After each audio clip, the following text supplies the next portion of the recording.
ah, ah, I feel the pain. Children were not. I was talking to a woman. The woman said that the child will begin to slap her when she pretends in that way. Had somebody saying that he has used pepper before. That is deep. Hey guys, welcome to Nigeria Mom's Diary. On Nigeria Mom's Diary, I keep tabs of my life. I use my life as a lesson, my life as a mother as a lesson, so that incoming mothers or even co-mothers like me can also learn from it. Thank you very much for always being here. For my 56 valuable subscribers as of now, I say you are the real MVP. I'm very, very proud to have you. Thank you very much for always coming back. And if you have seen my face, my lovely face, for the very first time, please subscribe to my YouTube channel.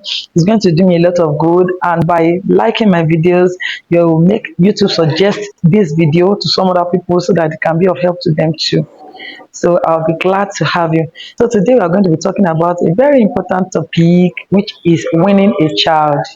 Wow, winning a child is one important stage in life of a mother. In short, it's really an emotional stage. So I'm going to be dividing this video into chapters so that you can watch any part that you didn't fit in case you don't want to watch all the parts. But I want to implore you to watch all the parts so that even if it's not for you, you can also use this as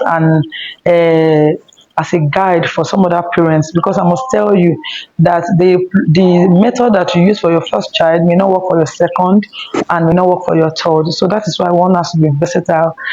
Motherhood has no manual. It's only by experience or by what we hear from people and God's guidance, most of all. All right. So first of all, what is winning? Winning is the process of stopping your child from breastfeeding. All right. So preparation for winning. What do you need to do to prepare for winning? Yes, when you are winning your child, you need to prepare. First of all, you need to be healthy.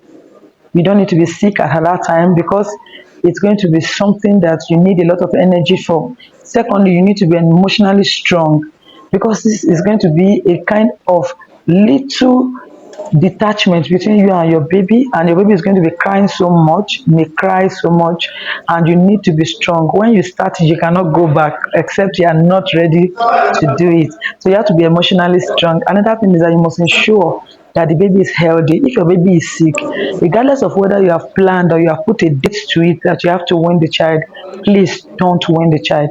So another thing is that you must ensure that the child is eating well, is eating other food aside from breast milk. That is how to prepare for it. So when should I wean my child? According to WHO standard, you can wean your child at a minimum of 2 years. But from my research, no parents in Nigeria now, most of the parents in Nigeria now, let me not say no parents, most of the Nigerian parents that I've come across tend to stop their child from breastfeeding lower than that time because of a lot of reasons. Some because of their work, some because of the fact that it's giving them discomfort. I stopped my first son from breastfeeding at 1 year because it cuts my breast, my nipple out at every interval, and I feel a lot of pain from that. So when it's 1 year, I just needed to stop him because I could no longer bear.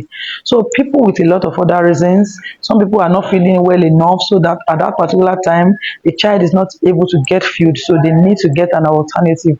So they are various reasons. So you can choose your time based on what is happening with you, your time, and what is happening to your child. Now, to methods of winning. There are various methods of winning, and one method may work or may not work. You can learn from any of these methods and choose to use anyone, and I hope that it works for you. The first method is just abstinence. Abstinence is just taking the child to somebody else, maybe the father, and not getting to sleep with the child at night, and ensure that the baby's feeding alternative is there. So because the child tends to feed more or breastfeed more at night, so nights are always very, very crucial times for babies that are winning, that are being weaned. They cry so much at night, so you can do that. The second one is by pretense. If your child is someone that is empathetic, you can like pretend, ah, ah, I feel the pain, and the child will just feel like, oh, my mom is not feeling well, so let me abstain. Some children will not. I was talking to a woman. The woman said that the child will begin to slap her when she pretends in that way, until she needed to even beat the baby back before the baby stops. As in, it's that hard. Some people, some parents, some children will not even bend. All right. So another method that you can use, I've mentioned two methods, right? I said that abstinence, I said pretense. Then another method is masquerade method. This method, you can use it for children that perhaps can be fearful of scarecrows. So you can paint some things around your breast and tell them, oh, ojuju, ojuju, ah, ojuju. And some children would never come near the breast because of that. Now, the fourth method is using bitter medicine. You can use aloe vera. Have you tasted aloe vera? Oh, so bitter. Aloe vera liquid, and rub it on your breast when the child is coming to feed. And when the child tastes it, the child is not likely to come back because it's bitter. But you have to be strategic, because the child might taste it and come again. Don't allow the child to catch you off guard. Ensure that you are ready for this. And you can also use bitter leaf. You know, bitter leaf sweetens after being bitter, so you have to keep on putting it so that it scare the child. Then you can also use chloroquine. You can use chloroquine medicine, but ensure that you are calculative about that, because you know that's a medicine. And whatever it is that you're going to use for the child, ensure that it's not something that is going to harm the child in any way. All right. So these are the methods I know. I had somebody saying that he has used pepper before. I believe he must have used all this method and it did not work. That is deep. He used pepper, that it was until the pepper peppered the baby's mouth before the baby stopped. You can imagine that. So, what are the coping mechanisms that you need to put in place to be able to help you in this situation?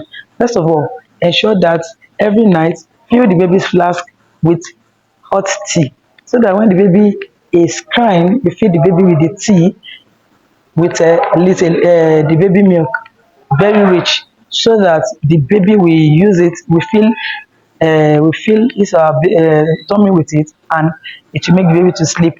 Another coping mechanism is that when the baby is crying and refusing food, in some cases, you back the baby and begin to rock the baby. It's not easy, but at least for these first 2 or 3 days of weaning, you need to give it all it takes. So you begin to back the baby and rock the baby. You can even try to lie down with the baby in a convenient way. You stack on pillows, lie down in such a way that the baby's head will not be under. So you can also be sleeping while the baby is on your back. When the baby is fully asleep, you can down put the baby down at that point. And that thing is, if you have a relative, you can at least use that abstinence method. I was not able to use any of those abstinence method because my husband and I sleep on the same bed. So it's either I go to the couch or something. So I didn't use it. I used the bitter medicine method. And also, you have to take care of yourself, because these 2 to 3 days is not also going to be easy for you as a mom. You need to also take care of yourself. When you how do you cope? You cope by ensure that you give your breast hot massage, and try to wear your bra at this time, because if you decide not to wear the bra, the engulfment of the breast will make the breast big. So for me, I wear the bra, and I try as much as possible to massage it with warm water. Then I take painkillers like Panadol Extra has both paracetamol and caffeine. It works better than paracetamol. If paracetamol works for you, good. Some people say that you have to express they begin to express the breast milk. I say no, because the moment you keep on expressing the milk, it's giving the breast a signal that the baby is still sucking, so it won't go dry. But after engorgement and taking those painkiller, it will dry up. That's why I mentioned intermittent weaning. At least if you have been reducing the number of times that the baby is breastfeeding, your breast would have been adjusting to that stopping, so it will not allow your engulfment in your breast to be so much. So that's it. So I hope you have gained something from this video. Thank you very much for joining me. I so much appreciate. If you have not subscribed at this point, please do that now. Thank you very much. I'll see you some other time. Love you and stay blessed. May God keep our children for us safe and sound in Jesus' name. Bye.